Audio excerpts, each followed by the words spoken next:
경제발전소 박연미입니다. 안녕하세요. 박연미입니다. 야구장에 치맥이 돌아왔습니다. 타격왕 이정후의 활약으로 와일드카드 결정 1차전에서 키움이 두산을 7대4로 꺾었는데요. 9회 말까지 승부도 멋졌지만 제일 눈에 띈 건 치맥 즐기는 응원단이었습니다. 이거지. 이게 가을 야구장이지. 흐뭇하면서도 불안한 묘한 기분이 들었습니다. 연말이 다가오죠. 회복된 일상, 더 이상 특별한 날이 되지 않도록 아끼면서 즐깁시다. 11월 2일 화요일, 여러분은 지금 삶을 발전시킬 경제발전소를 듣고 계십니다.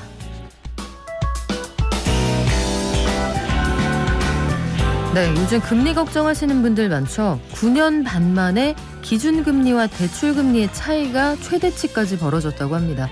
그리고 10월 기준 우리 수출액이 555억 달러를 돌파했는데 월 기준으로 역대 두 번째 기록입니다. 수도권 3기 신도시 2차 사전청약은 순항 중이다. 이런 소식도 들어와 있군요. 정부에서는 부동산 분양가 상한제 개편안을 논의 중이라고 하는데 어떻게 달라지고 언제부터 적용이 될지 알아보겠습니다. 오늘의 주식시황, 간밤 뉴욕 증시, 오늘 우리 증시 어떻게 흘러가게 될지 함께 전망해보고요. 박연미의 경제픽, 최근에 음악 저작권 투자하는 분들 늘어나고 있습니다. 그런데 이 뮤직테크 세금이 만만치 않다 이런 얘기도 있군요. 경제탐사 시간에는 금리나 요구권을 자세히 알려드리겠습니다. 이게 쉽게 말씀드리면 내가 좀 더 믿을 만한 사람이 됐다 하면 당당하게 가서 금리 깎아달라 이렇게 말씀하실 수 있는 권리인데 중앙일보 홍지유 기자가 정리해드립니다. 방송 중에 샵 0951로 문자 주시면 추첨 통해 녹용 선물 세트 보내드리겠습니다. 짧은 문자 50원, 긴 문자는 100원입니다. 깨어있는 경제발전소. 매일 아침 9시 경제를 이해하는 똑똑한 습관. 경제발전소 박연미입니다. 매일 아침 쏟아지는 경제 뉴스 10분만 투자하면 충분히 따라잡을 수 있습니다. 10분 경제 한겨레 신문 이지혜 기자가 정리했습니다. 안녕하세요. 안녕하세요. 네, 기준금리하고 대출금리 차이가 9년 반 만에 최대치다 이런 얘기가 들어와 있네요. 예, 현재 기준금리는 연 0.75%인데 가계대출금리는 신규 취급액 기준으로 3.18%로 격차가 2.43%포인트나 되는 것으로 나타났습니다. 기준금리와 가계대출금리의 차이는 지난 7월에 2.48%포인트까지 벌어져서 2012년 1월 이후 9년 6개월 만에 최대치를 기록했는데요. 그에 이어서 9월에도 높은 수준을 유지하고 있는 겁니다. 상품별로 따져봐도 기준금리와 차이가 크게 나타났습니다. 신용대출은 9월 기준으로 금리가 4.15%를 기록하면서 기준금리와 3.4%포인트 차이를 보였는데 이게 2013년 11월 이후 7월 10개월 만에 최대치입니다. 주택담보대출 역시 올 7월 2.81%를 나타내면서 기준금리와 격차가 2.31%포인트 였는데 이것도 2010년 10월 이후 10년 9개월 만에 최대입니다. 이게 기준금리가 낮은 겁니까? 대출금리가 높은 겁니까? 예전에는 기준금리가 좀 낮긴 한데요. 기준금리가 예전에 인상되는 시기여도 양측의 격차가 이렇게 크지는 않았습니다. 아무리 기준금리가 올라도 은행은 대출을 많이 해주고 이자를 받는 게 주요 수익 모델이다 보니 자연스럽게 시중은행들 사이에 그 금리 인하 경쟁이 붙어서 그랬던 건데요. 근데 이번에는 기준금리 인상에 더불어서 정부의 가계대출 총량 규제로 이 경쟁 시스템이 훼손이 되면서 대출금리가 좀 오르고 있다는 분석이 나오고 있습니다. 정부가 가계대출 총량을 워낙 깐깐하게 규제를 하다 보니 일부 은행에서는 대출 중단 사태까지 벌어지고 결국 대출을 계속 취급하는 은행 입장에선 굳이 금리를 낮추지 않아도 고객이 알아서 찾아오는 환경이 조성이 된 겁니다. 그래서 원래는 기준금리보다 대출금리가 좀 과도하게 높으면 금융당국에서 비공식적으로 주의를 주곤 하는데 지금 정부는 가계대출 급증세를 막는 게 좀 더 급선무여서 대출금리 인상에 강하게 개입하기도 어려워진 측면이 있는 것, 이것도 또 다른 원인으로 꼽히고 있습니다. 그래요. 이게 은행권만 항상 돈을 번다, 경기가 나쁠 땐 더 심하다 이런 비판이 있는데 지금도 뭐 그런 논란이 있을 만한 상황 같네요. 네, 그런 우려가 현실화되고 있습니다. KB금융 순이자 이익이 올 3분기 누적으로 무려 8조 2,554억 원, 지난해 같은 기간보다 15.6%나 늘어났습니다. 신한금융은 10.2%, 하나금융은 15.3%, 우리금융도 14.9%나 순이자 이익이 급증했습니다. 문제는 당분간 기준금리보다 대출금리가 고공행진하는 현상이 계속될 전망이라는 점인데요. 주요 은행의 가계대출 중단이 연말까지 이어질 것으로 보이고 가계대출 총량 규제도 올해에는 증가율 5, 6% 정도인데 내년에는 4, 5%로 더 강화될 예정이기 때문입니다. 네, 수출은 잘 됐다 이런 소식도 들어와 있군요. 예, 어제 관세청 발표에 따르면요. 지난 10월 우리나라 수출액이 555억 5천 달러, 수입은 539억 달러로 17억 달러 무역수지 흑자를 냈습니다.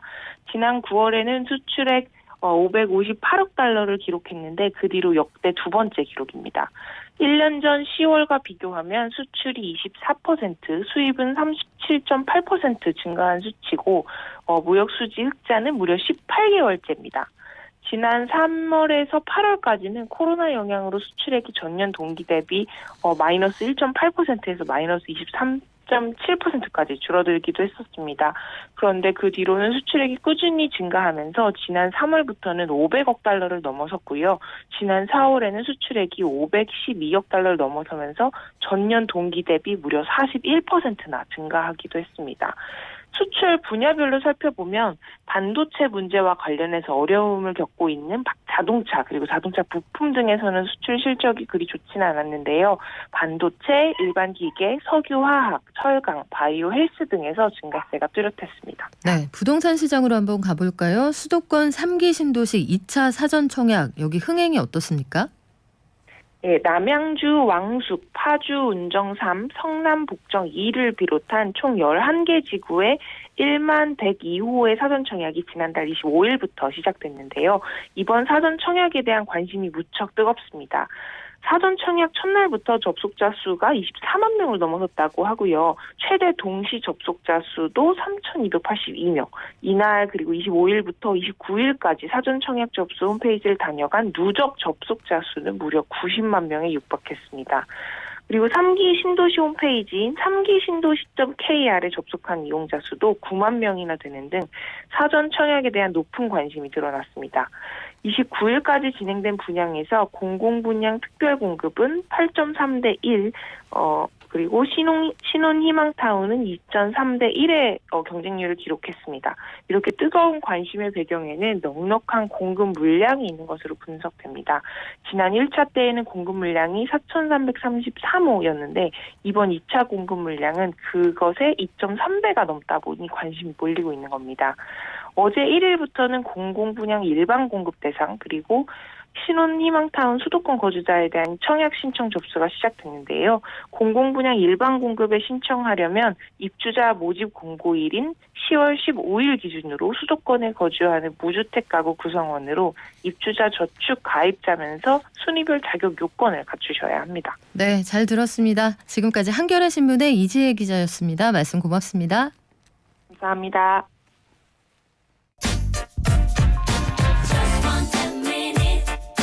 지금 여러분께서는 경제발전소를 듣고 계십니다.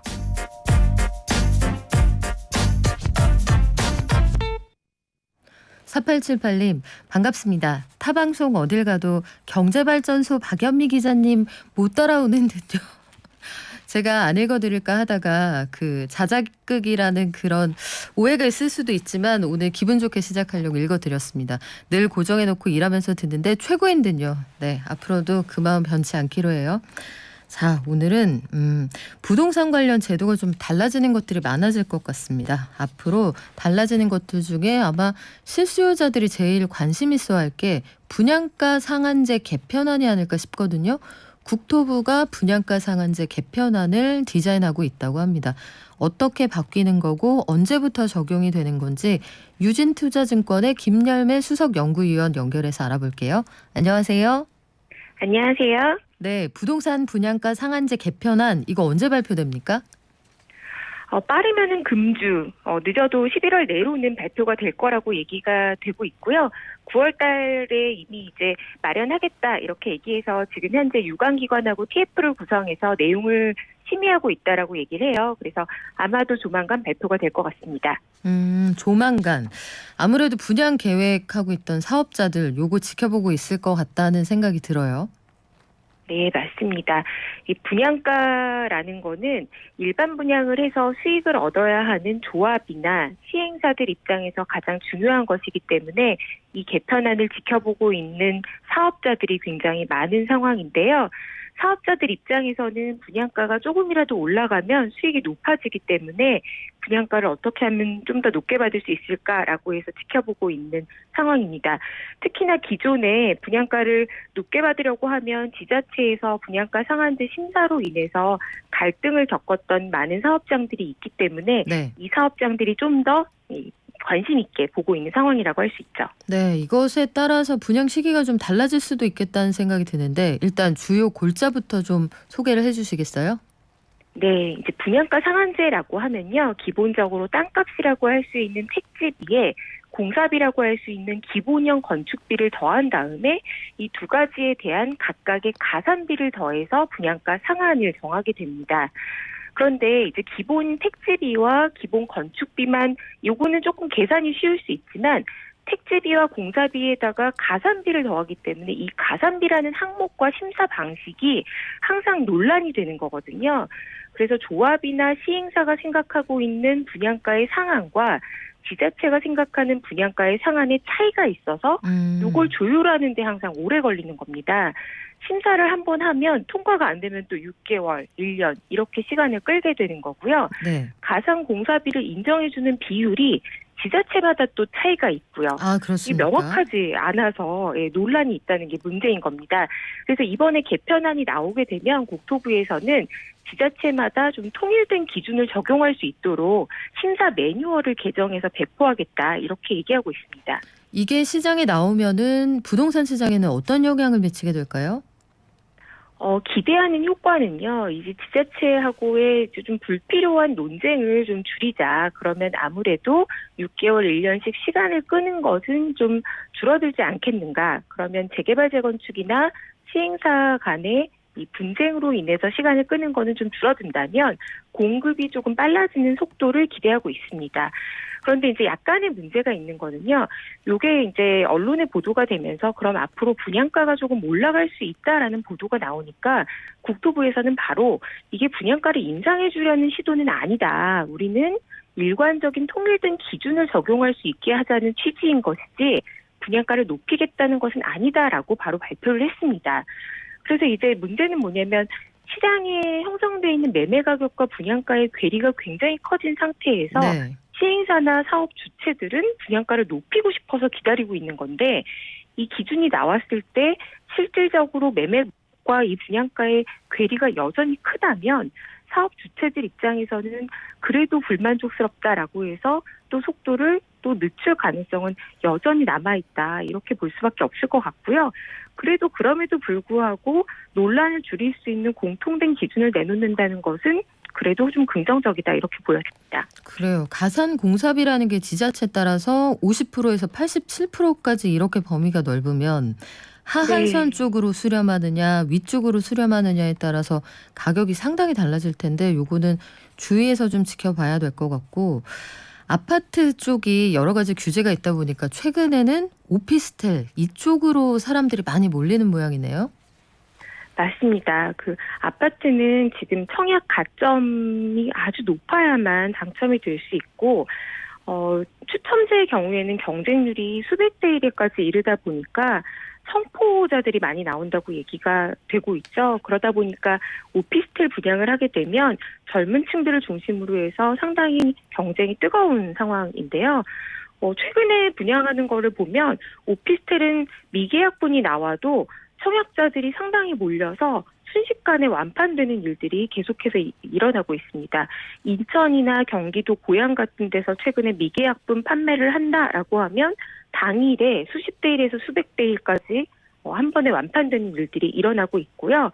최근에 완판되는 오피스텔들의 특징은 대체로 아파트와 유사한 평면을 가지고 있어서 저희가 아파텔이라고 부르는 상품들입니다. 네. 아파텔. 이거 바닥 난방 규제가 좀 풀리면서 그것도 영향을 미치겠네요. 아직 이것도 명확하게 풀리지는 않았습니다. 허용할 것이다라고 얘기가 나오고 있고요. 네. 일부 이제 허용이 되고 있는 상태인데 지금까지는 85제곱미터 이하인 경우에만 바닥 난방 설치를 허용하고 있어서 지금 나오고 있는 것들이 가장 큰 사이즈는 오피스텔이 85제곱미터 이하면 아파트로 치면은 한 24평 아파트 정도의 면적까지가 나오고 있는데요.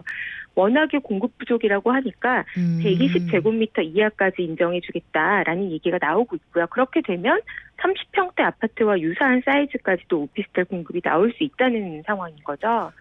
네. 그렇군요. 그럼 당분간 이 분위기 이어집니까? 제가 보기에는 당분간은 이 추세가 이어질 수밖에 없다고 보여지고요.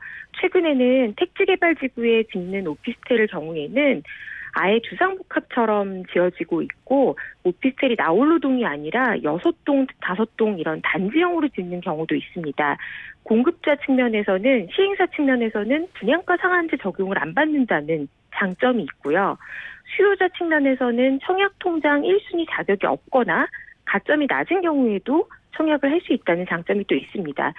또 무엇보다 수요자들이 여기에 이제 아주 적극적으로 들어가고 있는 이유는 대출 규제가 매우 약하다라는 점입니다. 네. 대부분 많은 경우에 70%까지도 대출을 해주고 있고 중도금 대출도 많게는 60%, 70% 무이자나 이자 후불제로까지도 빌려주고 있는 상황입니다. 그래서 아파트에 대한 대출 규제가 강해지면 강해질수록 상대적으로 오피스텔이 대안 상품으로서 인기를 끌고 있는 상황입니다. 그래요. 아파트 시장의 규제가 강화가 되면 풍선 효과로 다른 시장에 눈을 돌리게 되는데 그 소위 말하는 생활형 숙박시설 이런 것들에 대한 관심도 역시 마찬가지로 나타난 현상인 거죠? 네, 맞습니다. 사실 오피스텔의 경우에도 전입신고를 하게 되면 세법상으로는 주택수에 다 들어가기 때문에 이제는 투자 상품으로서의 가치가 좀 떨어지고 있는 상황인데요. 그러다 보니까 약간의 편법 상품으로서 도시형 생활주택이나 말씀하신 생활형 숙박시설도 상당히 분양을 많이 하고 있습니다. 그런데 이런 상품들에 대해서는 상당한 주의가 필요하신 게요. 네. 분양 광고에서 보시면 임대사업자 등록을 하면 이거는 주택수에 안 들어간다. 저도 많이 봤어요. 그런 광고. 네, 그런 경우를 많이 보실 텐데 규제가 굉장히 강화되고 있고요. 네. 실질적으로 생활용 숙박시설 같은 경우에는 주택으로 사용하지 말라는 상품이고 굉장히 까다롭게 조사하고 있기 때문에 이거를 그냥 사서 전세를 주거나 투자 상품으로 쓰시기에는 조건이 매우 까다로워지고 있다라는 거를 주의가 필요한 상품들입니다. 이런 거를 왜 그럼 시행사들이 공급하고 있느냐? 아파트에 대한 분양가 상한제 규제가 심하기 때문에 수익을 높이기 위해서 만드는 상품들이다라는 걸 주의를 하셔야 되는 거죠. 특히 오피스텔 같은 경우에는 발코니 설치가 불가한 상품입니다. 그러다 보니까 평당 분양가가 분양가 상한제 적용을 안 받으니까 안 그래도 비싼데 실질적으로 발코니를 뺀 전용 면적 기준으로 다시 계산을 해보시면 더 비싼 경우가 많습니다. 그러다 보니까 당첨이 됐는데도 미계약을 하는 분들이 꽤 많다라는 거거든요.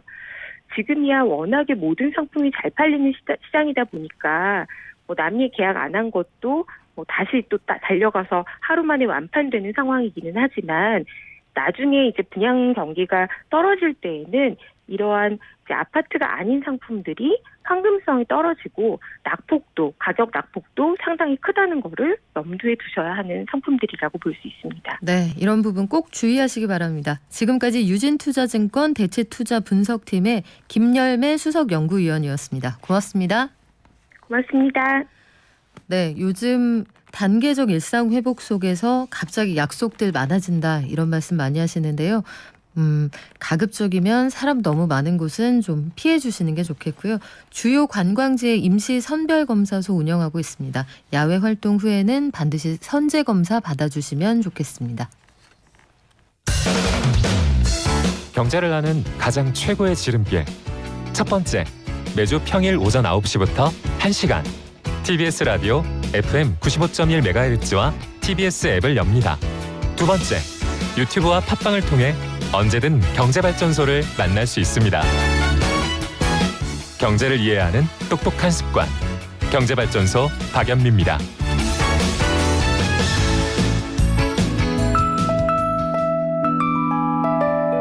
개미 한 마리, 개미 두 마리, 개미 세 마리가 사과를 들고 하나, 둘, 셋. 영차. 네, 1,500만 개미 투자자와 함께하는 코너입니다. 오늘의 주식시황 키움증권의 한지영 연구원 연결돼 있습니다. 안녕하세요. 네, 안녕하세요. 네, 간밤 미국 증시 보니까 뭐 날아간다 이런 표현 써도 괜찮을 것 같은데 테슬라 주가도 8%대 폭등했습니다. 어제 네. 뉴욕에선 대체 무슨 일이 있었던 건가요? 예, 저도 아침에 시세를 확인해보고 대체 무슨 일인가라고 좀 놀람이 있었는데, 네.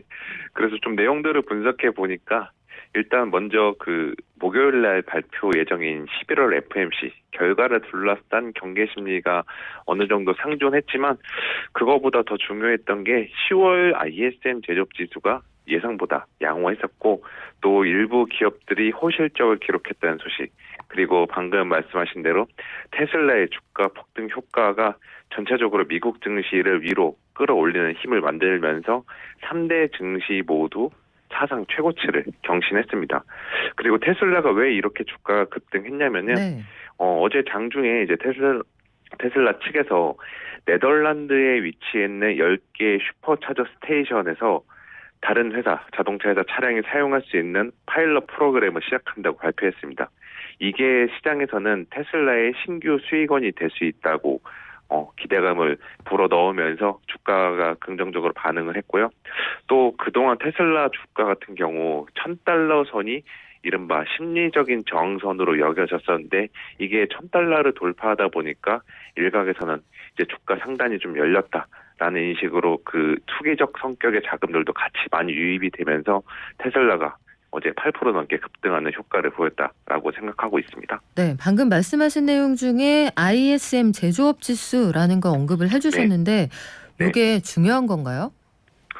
일단 ISM 제조업 지수는 미국 경기 전반적으로 어떻게 흘러가고 있는지를 확인할 수 있는 지표고요. 또 한국의 수출에 6개월 정도 선행하는 경향이 있습니다. 그래서 이거는 미국 투자자들뿐만이 아니라 한국 투자자들에게도 중요한 지표라고 볼 수가 있고요. 그래서 일단 결과를 보면은 60.8로 집계되면서 예상치 60.3에 비해 높게 나왔습니다. 물론 이제 공급 지연, 가격 급등 이런 공급난과 관련된 충격들이 미국 제조업황에서 감지가 되었지만 여전히 신규 주문이나 생산 같은 경우는 견조하다는 점을 주목해 볼 필요가 있습니다. 그래서 지금 공급난의 충격이 생각보다 미국에서도 그렇게 심각하진 않다라고 볼 수가 있고요. 또 지금까지 3분기 실적을 발표한 미국 기업들 중 약 80% 이상이 예상보다 호실적을 기록할 수 있었던 것도 이렇게 탄탄하고 견조한 수요에 영향이 있었다라고 보시면 될 것 같습니다. 자, 이 분위기 속에 우리 증시는 어떻게 출발했습니까? 네, 코스피 지금 1.3%대 상승세를 보이면서 3,000선을 넘어서 3,010선을 회복했고요. 코스닥도 지금 0.6%대 상승하면서 천스닥을 회복하고 있는 이러한 상황입니다. 그래서 수출 대형주들, 반도체, 자동차 이러한 수출 대형주들도 강세를 보이고 있고 또 테슬라 주가 폭등 효과에 힘입어서 최근에 좀처럼 주가가 맥을 못 쳤던 LG화학, LNF, 에코프로비엠 이러한 전기차, 2차전 관련주들도 동반 강세를 보이고 있습니다. 반면에 카카오 게임즈, 위메이드, 펄어비스 이러한 게임과 NFT 그동안 주가가 계속해서 연이어 폭등했던 종목들은 지금 차익 실현 물량 출의 여파로 주가가 동반 약세를 연출하고 있습니다. 네, 어제 나온 우리 10월 수출 통계를 보니까 우리 수출 계속 잘 되고 있던데 증시에서는 향후 전망 어떻게 보고 있습니까? 예, 수출 데이터가 이렇게 잘 나오다 보니까 이제 시장에서도 하나둘씩 그동안 우리가 내년도 실적에 대해서 너무나 비관적으로 바라봤던 것이 아닌가라는 생각들을 하나둘씩 인식을 공유하고 있는 모습을 보입니다. 그래서 수출 데이터들을 보면은 조금 고무적인 게 저희가 이제 올해 하반기 내내 공급난 이 영향이 계속 기업들에게 영향을 미칠 것이다 라고 우려했는데 지금 10월 수출 15대 품목들의 내용들을 보면은 자동차랑 자동차 부품을 제외한 반도체, 철강, 화학, 2차전지 이러한 여타 주력 품목들은 모두 다 수출이 예상보다 잘 나왔습니다. 그리고 국가 단으로 봐도 지금 4대 시장, 중국, 미국, EU, 아세안 이렇게 4대 시장으로의 수출도 모두 두 자릿수 이상대의 그 높은 증가세를 기록하면서 저희가 우려했던 델타 변이 확산, 공급난으로 인한 전 세계 수요도나 경기 둔화 우려는 생각보다 크지 않다라는 점을 이번 10월 수출 데이터를 통해서 어느 정도 확인할 수가 있었습니다. 네, 지금까지 키움증권의 한지영 연구원이었습니다. 고맙습니다. 네, 감사합니다. 돈이 굴러가는 기본적인 흐름. 잘 먹고 잘 사는 게 주식 관련해서 가짜 정보가 많더라고요. 용어라든지 이런 게 너무 어려우니까 잘 모르는 사람들도 쉽게 접할 수 있는 서민들 정책을 많이 좀 알려줬으면 좋겠습니다. 바쁜 생활 속에서 반드시 챙겨야 하는 경제 소식. 경제 이슈의 핵심을 짚어드립니다. 발빠른 경제발전소 박연미의 경제픽. 오늘 문자들 완전히 경제발전소 오늘 무슨 날인가요? 칭찬이 전국에서 이 따뜻한 온정이 답지하고 있네요. 빈파이 한마님은 제가 칭찬해드릴게요. 연미 씨, 신랑이 퇴직하고 제2의 인생으로 취직을 했는데 새로운 길에 도전하는 신랑에게 힘 좀 주세요. 60이란 나이에 도전하기 힘든데 아무 내색 없이 도전하는 신랑이 자랑스럽습니다. 자, 이 짧은 문자에 신랑이란 말이 몇 번 들어가 있나요? 하나, 둘, 세 번. 60이신데 아직도 그 바깥 양반한테 이제 신랑이라고 부르시는 것만 봐도 두 분 사이가 어느 정도인지 가늠이 됩니다. 그리고 빈파이아마님 자주 문자 주시는데 워낙 감각이 있으셔서 연배가 높으실 거라고 생각 못했거든요. 뭘 해도 잘 되실 것 같아요.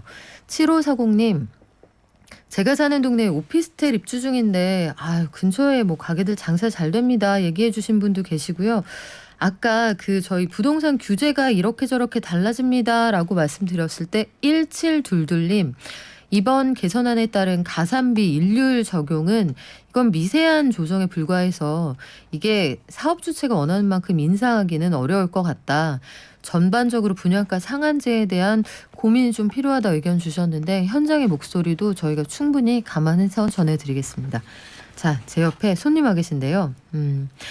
법률사무소 파란의 이승훈 대표 변호사 오셨습니다. 안녕하세요. 네, 안녕하십니까. 자, 오늘은 노래 주머니를 가지고 오셨어요. 네. 그 혹부리 할아버지도 아니고 700억 원이라는 돈이 우리나라의 음악 저작권 플랫폼에서 한 달에 거래되는 돈이 이 정도나 됩니까? 그렇죠. 지난 1월에 주당 23,000원이었던 브레이브걸스의 롤린 이 저작권 가격이 9월 1일 기준으로 131만 5천 원까지 올랐다고 합니다. 이게 만약에 주식이었다. 증시에서 저희 뭐 한 가볍게 5,617% 정도 수익 받습니다. 할 만한 내용인데 이게 돈을 다 버는 것도 아니고 또 한쪽에서는 세금이 비싸다 이런 얘기도 있는 모양이에요. 구체적으로 물어보겠습니다. 네. 음악 저작권 거래 플랫폼 일단 내가 의사가 있다. 투자 어떻게 하면 돼요? 일단 요즘에 한창 광고를 해서 많은 분들이 관심을 가지기 시작했는데요. 이 플랫폼의 가장 큰 특징은 음악 저작권을 잘게 쪼개서 일반인들도 투자할 수 있게 한다는 거예요. 우리가 뭐 예전에 뭐 벚꽃 연금 이런 거 들어보셨을 그렇죠. 텐데. 장범준 씨. 그렇죠. 세상 부럽습니다. 그러니까요. 그래서 대박이 난 음악이 있을 때 저작권으로 안정적 수익을 고정적으로 엄청나게 받을 수 있다. 우리가 부러워만 했었는데 이제 우리가 투자할 수 있게 된 거예요. 근데 이런 의문은 들어요. 되게 히트곡이다 하면 가수가 그 노래를 왜 내놓을까? 그런 노래는 시장에 잘 안 나오죠. 그렇죠. 그래서 일단 우리가 모든 저작권, 음원 저작권에 투자할 수 있는 건 아니고요. 원작자로부터 음악 저작권을 사들인 뒤에 그 사들인 음악에 대해서만 회원들한테 분할 판매하는 거고 특히 이제 저작권자 입장에서는 한꺼번에 목돈이 좀 필요할 때 네. 이거를 판매를 하고 그 다음에 이 노래의 가치, 장기적 가치를 이제 판단을 해서 저희 같은 일반인들이 이 지분을 사서 나중에 이 음악 저작권 지분을 구매한 투자자들이 방송이 되거나 스트리밍이 되거나 공연을 했을 때 발생하는 저작권료를 보유 지분에 따라서 정산을 받는 그런 구조고요. 이게 정상금이 일단 첫 번째 수입이고 네. 또 하나 이제 포인트는 투자자들이 음악 저작권 그 지분의 가격이 오르락 내리락 함에 따라서 이것을 경매나 판매를 통해서 다른 투자자들한테 팔아서 시세 차익을 또 챙길 수 있는 그런 구조입니다. 아, 그러면 그 수익을 볼 수 있는 구조는 두 가지. 그렇죠. 그런데 엄청난 히트곡을 여기 내놓지는 않을 테니 아마도 보는 눈 혹은 탑백 귀가 필요하겠네요. 그렇죠. 그러면 내가 투자한 음원을 내가 비싸게 만들기 위해서 내가 일단 자주 들어줘야 될 것 같다 이런 생각은 드는데 앞서 롤린 수익률 말씀을 드렸어요. 네네. 9개월 사이에 5,600배 이상 그 높은 수익이 올랐는데 롤린이 얘기가 되는 건 이런 사례가 많지 않아서잖아요. 맞습니다. 평균 수익률은 어느 정도나 돼요? 사실 겉으로 드러난 이제 평균 수익률이 꽤 괜찮아요. 사실 이게 초기 시장임에도 불구하고 상당히 매력적인 수준인데 DB 금융투자에 따르면 가장 요즘에 이슈가 되고 있는 뮤직하우죠. 네. 여기서 판매된 음원들 가운데 연간 저작권료 1위부터 300위까지 수익률 봤을 때 5%에서 14% 수준이거든요. 오. 그리고 지난해 저작권료 배당 수익률 평균이 8.7%라고 뮤직하우가 밝혔는데요. 요즘에 1%대에 머무는 시중은행 정기예금 금리와 이제 비교가 되지 않는 수준이기는 해요. 하지만 이게 이제 계속될지는 좀 두고 네. 봐야 되는 게 최근에 워낙 이제 코로나 시대다 보니까 저희가 온라인에서 여러 가지 이루어진 거래들은 워낙 폭발적으로 좀 증가하는 추세이기 때문에 일반적인 주식 투자랑 다르게 이런 음원들은 사실 최신곡의 가치가 어떤 거는 나중에 역주행을 하기도 하지만 그렇죠. 대부분은 시간이 지남에 따라서 사그라들기 때문에 네. 이게 어떻게 될지는 앞으로 좀 더 두고 봐야 될 것 같아요. 일단 매매도 가능하다고 하셨어요. 요거 네네. 매매 관련해서 실제 어느 정도 수익을 받는지 사례가 있습니까? 일단 제일 유명한 게 우리가 계속 예로 들었던 브레이브걸스의 롤린 한번 들어볼 수 있을 것 같은데요. 뮤직하우에서 롤린의 저작권 한 주 가격이 2월 말 기준으로 25,000원이었어요. 네. 근데 지난 19일 기준으로는 86만 원. 8개월 사이에 34배 이상 뛰었거든요. 많이 올랐네요. 이거 듣는 귀가 있었던 분들은 미리 투자를 하셨겠지만 이거 쉽지가 않습니다. 롤린이 나온 지 오래된 노래잖아요. 맞습니다. 그러면 이렇게 해서 돈을 벌었다 치죠. 그러면 모든 매매에는 세금이 따라붙게 되는데 세금은 어느 정도예요? 만약에 5만 원을 넘게 벌었다 네. 하면 최소 22%는 기타 소득세를 부담하신다고 생각하시면 돼요. 세율이 높은 편이네요. 그렇죠. 10월 21일 이제 관련 부처에 따르면 뮤직하우나 이런 음악 저작권 거래 플랫폼을 통해서 얻은 모든 종류 수익은 소득세법상 기타 소득으로 간주되거든요. 그래서 5만 원 초과 수익 시에는 전체 금액의 22%를 일단 세금으로 내야 되고요. 그리고 결국 이제 아까 말씀드렸듯이 저작권 투자에 있어서 수익은 두 가지예요. 저작권료 배당 수입 그리고 내가 구매한 가격보다 좀 더 높게 팔았을 때 시세 차익이 나오는데 이 연간 누적 수익 이걸 다 합쳐가지고 300만 원이 되지 않는다면 아까 말씀드린 기타 네. 소득세로 끝나지만 또 300만 원이 넘는다. 그러면 자신의 근로소득이나 사업소득에 합산해가지고 종합소득으로도 신고해야 되는 문제가 남습니다. 기준선을 왜 5만 원으로 했을까? 이것도 좀 궁금하네요. 왜 5만 원 이상 수익이 나면 고율의 세금을 내야 한다 이렇게 정했을까 싶기도 한데 누적 수익이 300만 원 이상이다. 이 종합소득세 신고 대상이면 세금이 확 늘어나는 거잖아요. 그렇죠. 우리가 구체적으로 사례를 한번 들어볼까요? 예, 실제 숫자를 들어야지 좀 실감이 나실 것 같아서 이건 좀 인용을 해볼게요. 10월 22일 머니투데이 기사에 롤린에 대해서 예를 실제로 드러났어요. 한번 알려드리면 아까 말씀드렸듯이 1월에는 주당 23,000원이었는데 9월 1일 기준으로 131만 5천 원까지 뛰었어요. 5,617%의 수익률인데 만약 이 기간에 한 투자자가 저작권 10주를 사서 되팔았다면 수수료 등 기타 비용이 없다고 가정할 때 약 1,292만 원의 차익이 실현됩니다. 많이 벌었네요. 그렇죠. 네. 그래서 이 같은 투자 수익에 기타 소득세율 22%가 적용되면 약 284만 원이 원천 징수되고요. 수익으로 1,007만 원 정도가 남게 되는데 여기가 끝이 아니에요. 네. 아까 누적 수익이 300만 원을 넘었기 때문에 이제 내년에 5월에 종합소득세 신고를 다시 해야 되거든요. 투자자가 만약에 직장 연봉이 5천만 원이다. 네. 그러면 기존 연봉 5천만 원에서 근로소득공제 1,225만 원 제외한 뒤에 여기에 음원 저작권 투자소득 아까 말씀드린 1,292만 원을 더하면 총 소득이 5,067만 원이 되거든요. 네. 여기에 다른 가족이 없고 본인 인적공제 150만 원이 제외된다라고 가정하면 과세표준 금액 4,917만 원. 여기에 소득세율 24% 구간이기 때문에 적용하면 세액이 1,180만 8천 원. 앞서 원천 징수한 284만 4천 원 기타 소득 제외하고 이거 내면 됩니다. 세액이 확 올라가네요. 맞습니다. 1,200만 원 가까이 세금을 내야 한다. 물론 뭐 모두가 그 세금을 본인이 내야 하는 만큼 반드시 내야 하는 거지만 이거 좀 세율이 좀 불리하다 이런 주장도 있을 것 같은데 법의 테두리 안에서 내가 음악에 투자를 하지만 세금을 좀 줄이고 싶어요. 이런 분들에게 방법은 없을까요? 사실 아까 말씀드린 그 5만 원 제한 네. 이 부분을 이용해서 법을 어기지 않고 절세라는 방법이 있긴 있습니다. 수익이 이제 300만 원 미만으로 예상되는 소액 투자자라면 지분을 쪼개서 파는 거죠. 그래서 이게 특이하게 수익이 판매자 기준이 아니라 네. 구매자 기준으로 산정되기 때문인데요.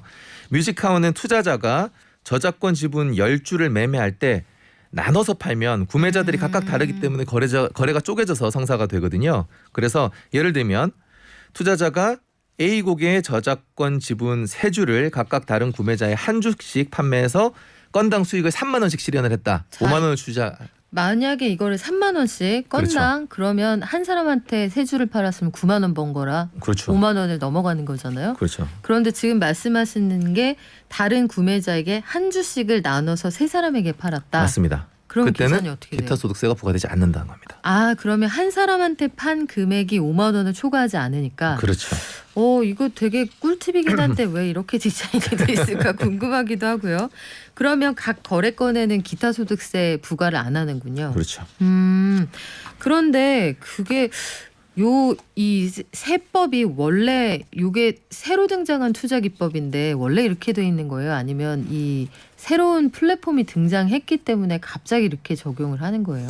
원래 이렇게 그 세법은 원래 존재했었는데 이 새로운 음원 투자가 적용되면서 네. 어디를 기준으로 할지는 결국은 조세 당국이 정하기 나름인데 이 방법을 택한 것 같아요. 카테고리를 이쪽으로 넣었군요. 그렇죠. 그러면 모든 음원에 대해 투자할 수 있는 건 아니라고 아까 말씀을 해주셨어요. 그렇죠? 네네. 이게 지금 뮤직하우라는 회사가 우리나라가 발명한 세계 최초의 음악 저작권 투자 플랫폼으로 알고 있는데 네네. 여기에서 어떤 건 투자가 되고 어떤 건 투자가 안 되는 거예요? 네, 결국 뮤직하우가 자신들이 구매한 저작권에 대해서만 우리가 사고 팔고 지분을 할 수 있는 거고요. 현재 920곡 정도가 된다고 해요. 보통 인기를 예측하기 어려운 신곡이나 아니면 인기가 조금 시들해진 1년에서 3년 이내에 발매된 음악들이고요. 이 중에서는 이제 롤링처럼 역주행의 흐름을 타고 수익 대박을 기대할 수 있는 곡도 있지만 투자 원금 회수가 불투명한 곡들도 분명히 있죠. 그렇죠. 그리고 모든 투자에는 항상 손실이 있다는 점을 꼭 기억하시기 바라고요. 우리가 저작권 얘기했는데 저작권이 사실 복잡하잖아요. 그렇죠. 저도 예전에 저작권이 한참 문제가 될 때 공부할 때 인접권도 있고 뭐 여러 가지 권리가 있더라고요. 이거는 어떻게 다른 겁니까? 크게 저작권은 저작 재산권하고 저작 인접권으로 나뉘는데요. 저작 재산권은 소위 말하는 작곡가, 작사가가 가지는 거예요. 그래서 이 노래를 실제로 대중이 들을 수 있는 형태로 만들 때 발생하는 수입을 얘기하는 거고요.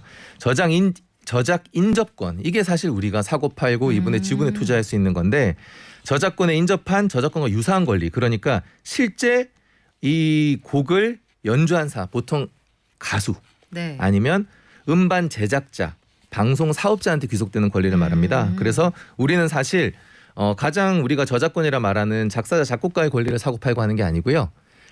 이것을 실제로 음악으로 만들어낸 사람, 저작 인접권을 사고 파는 권리, 이게 뮤직하우가 현재 거래하고 있는 권리입니다. 그렇군요.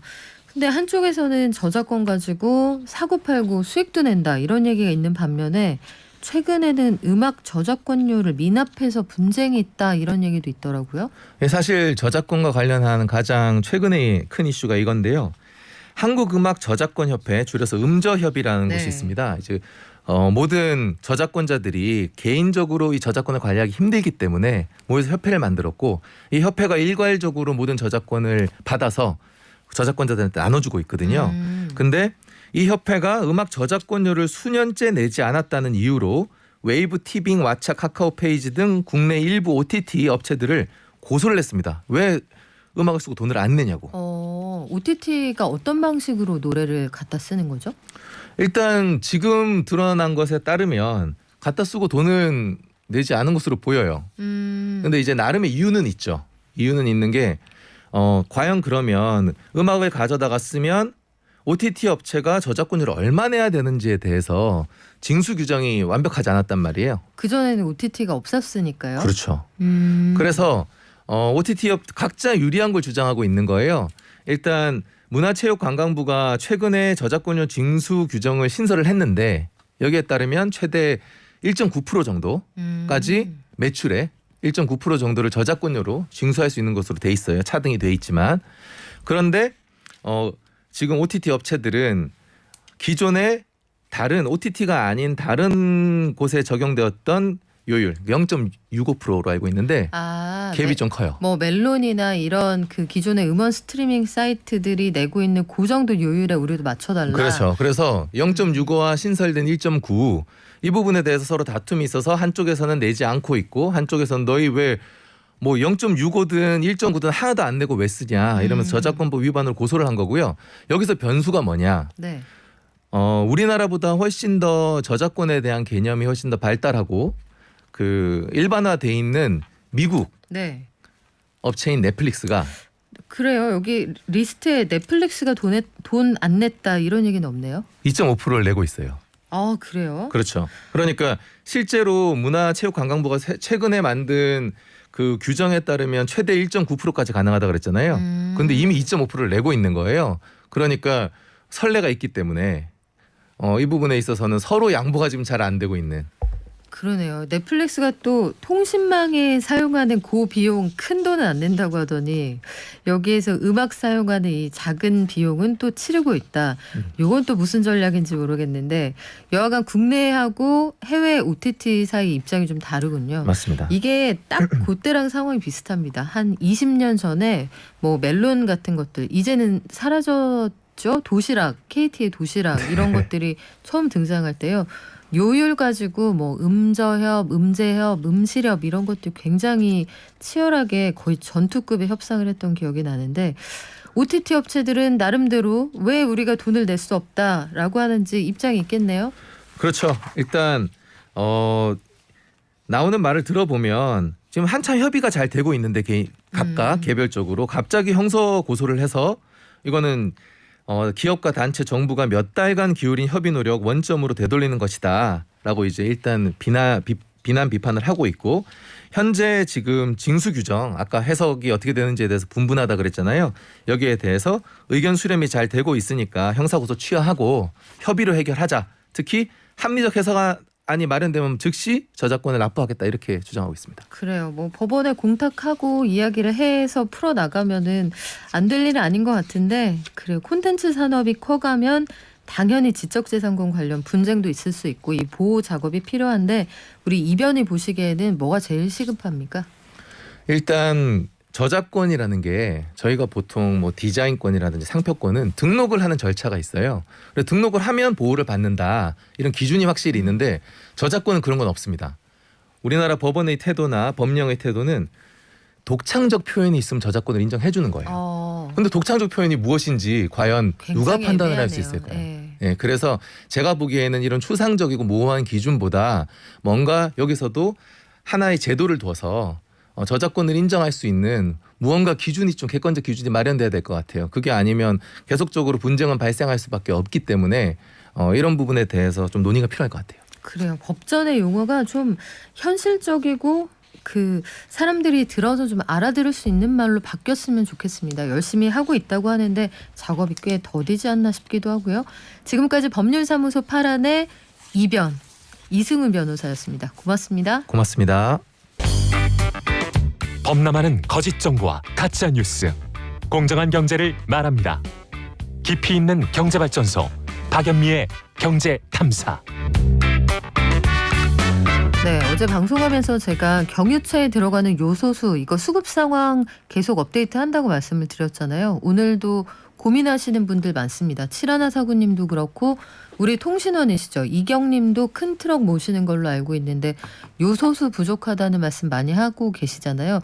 이게 개별 기업 단위로는 이제 풀 수 있는 사안이 아니어서 어제 나랏일 하는 분들한테 좀 물어봤더니 정부에서 다방면으로 수입을 하려고 굉장히 노력하고 있다고 하더라고요. 그리고 오늘 기준으로 그나마 남아있는 재고는 고속도로 휴게소에는 좀 있다고 하는데 그쪽 주유소까지 가시는데 편도 길이가 너무 길어지면 소용이 없어서 이걸 권해드려야 할지 말아야 할지 하여튼 고민을 하고 있습니다. 그쪽에는 마지막 재고가 남아있는데 아마 이번 주 안에 수급 문제가 해결이 안 되면 다음 주에는 진짜 구하기 어려울 수도 있다 이런 얘기도 있고요.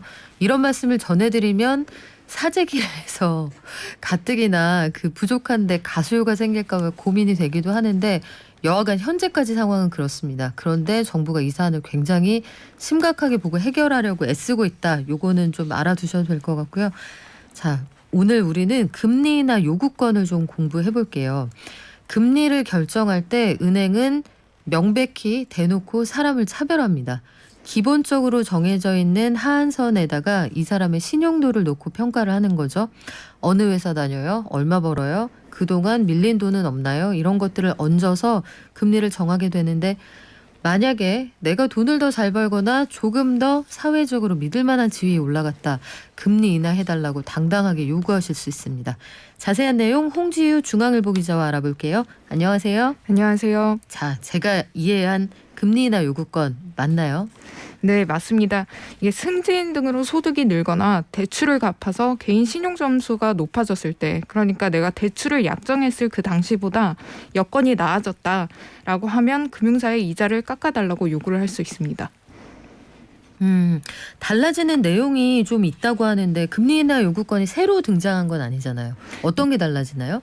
네, 맞습니다. 그 홍보와 안내가 강화된다 이렇게 이해하시면 될 것 같습니다. 대부분 금융 소비자들이 이런 권리가 있다는 사실 자체를 잘 모르는 경우도 있고요. 또 금리를 내리면 금융사로서는 이자 수익이 줄어들기 때문에 소비자에게 이런 권리가 있다는 사실을 적극적으로 개별적으로 안내를 하지는 않았습니다.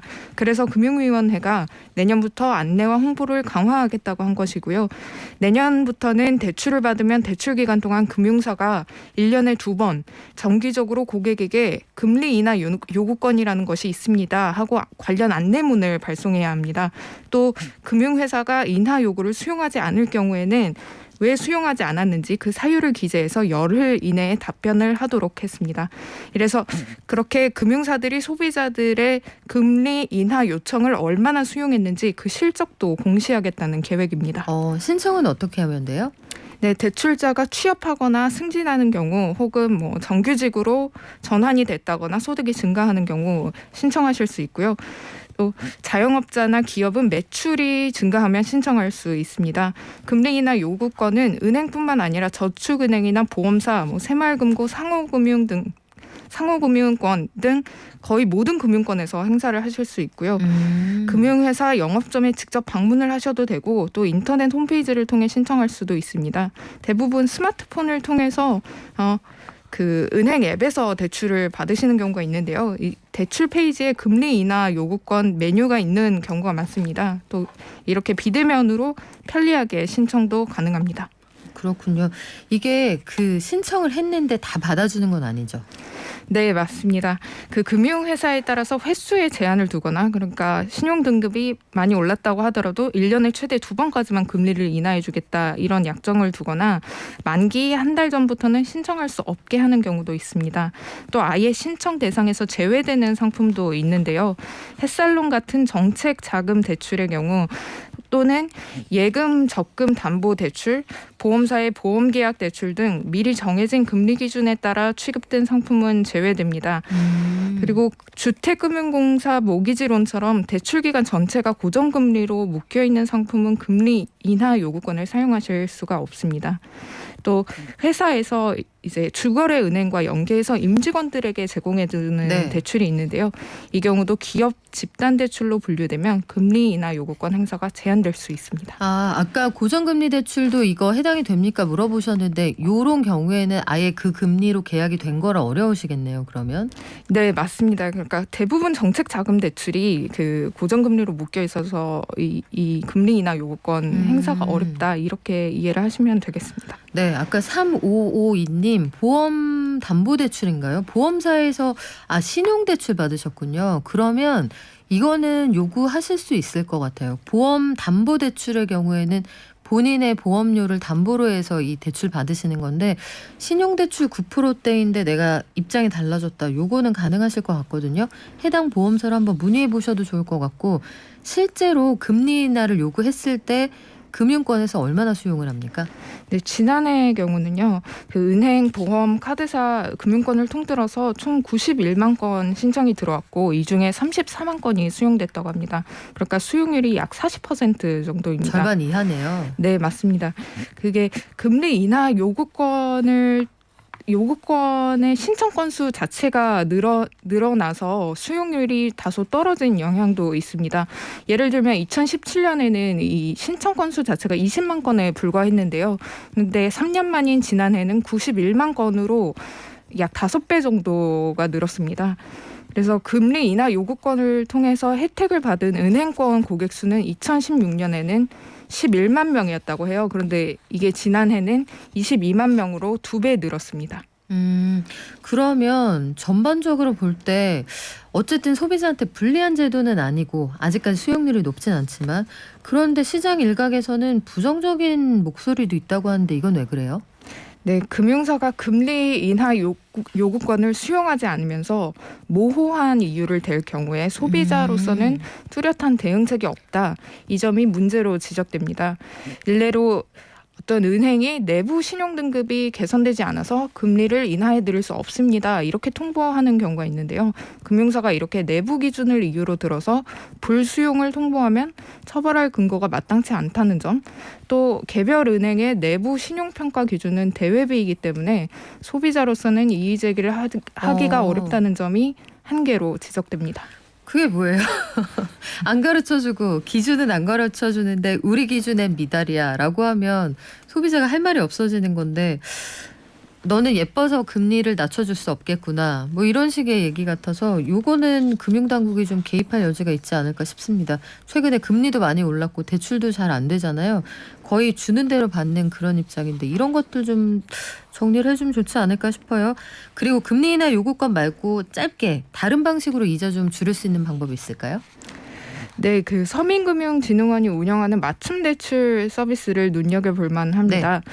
그 대출에 필요한 개인정보를 입력하면 정책 상품을 포함해서 180여 개 금융회사의 대출 상품의 금리와 한도를 한꺼번에 비교를 해주는 서비스입니다.